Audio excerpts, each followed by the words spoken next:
ये बात है 1997 की, जब गूगल ये चाहता था कि उसका सर्च इंजन $2 मिलियन में याहू खरीद ले।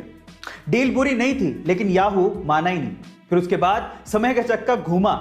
2002 में याहू खुद $3 बिलियन का ऑफर लेके गूगल के पास पहुंचा, लेकिन तब तक गूगल अपनी वर्थ समझ चुका था और उसने इस ऑफर को ठुकरा दिया।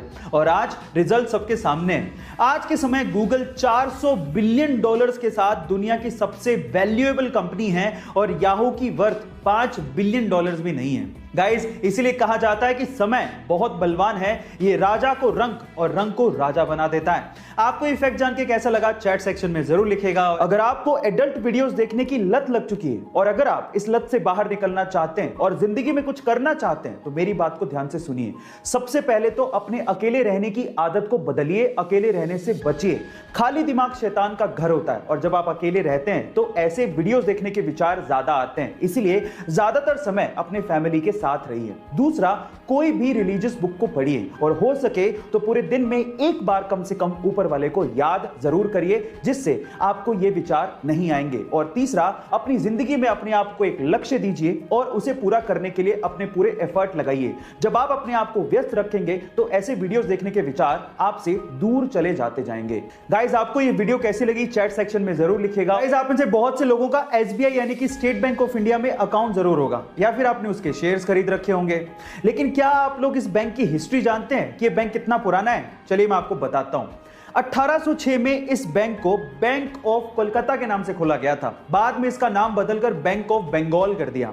फिर bank of Bengal, bank of Bombay और बैंक ऑफ मद्रास, इन तीनों को मर्ज करके इसका नाम रख दिया गया इंपीरियल बैंक ऑफ इंडिया। और आजादी के बाद 30 अप्रैल 1955 को इंपीरियल बैंक ऑफ इंडिया का नाम बदल के स्टेट बैंक ऑफ इंडिया कर दिया गया। चाहे तो आप भी एसबीआई बैंक के शेयर्स खरीद सकते हैं। गाइस, बुक्स एक इंसान की सबसे अच्छी दोस्त होती हैं, लेकिन अगर मैं आपसे सवाल पूछूं कि पूरी ही दुनिया की सबसे महंगी बुक कौन सी है तो आप लोग क्या कहेंगे?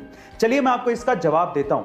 उस महंगी बुक का नाम है द कोडेक्स ऑफ लिसेस्टर, जिसे बिल गेट्स ने 1994 में लगभग $30.8 मिलियन से खरीदा था, यानी कि 200 करोड़ रुपए के लगभग इसको खरीदा था। लेकिन आज के टाइम पे अगर इन्फ्लेशन जोड़ दिया जाए तो उसकी कीमत $53 मिलियन के करीब है। इस बुक को लियोनार्डो द विंसी ने खुद ने लिखा था। गाइस, आपको ये इंफॉर्मेशन कैसी लगी चैट सेक्शन में जरूर लिखेगा। और ऐसी कंपनियां हमारे दिमाग से खेल के किस तरह से माल बेचती हैं, इसको एक एग्जांपल से समझते हैं। मान लीजिए कि आपको एक कोई टी शर्ट दिखाई दी जिस पे 1000 रुपए लिखे हैं, तो शायद आप उसे ना लें, लेकिन अगर उसके 1000 रुपए लिखने का तरीका बदल दें तो शायद आप उसे खरीद लेंगे। कैसे? अगर उस टी शर्ट पे 2000 रुपए लिखें और उसे काट कर 50% डिस्काउंट का स्पेशल ऑफर दिखा के फिर उसे 1000 रुपए में बेचेंगे तो शायद आपके खरीदने के चांसेस बढ़ जाएंगे।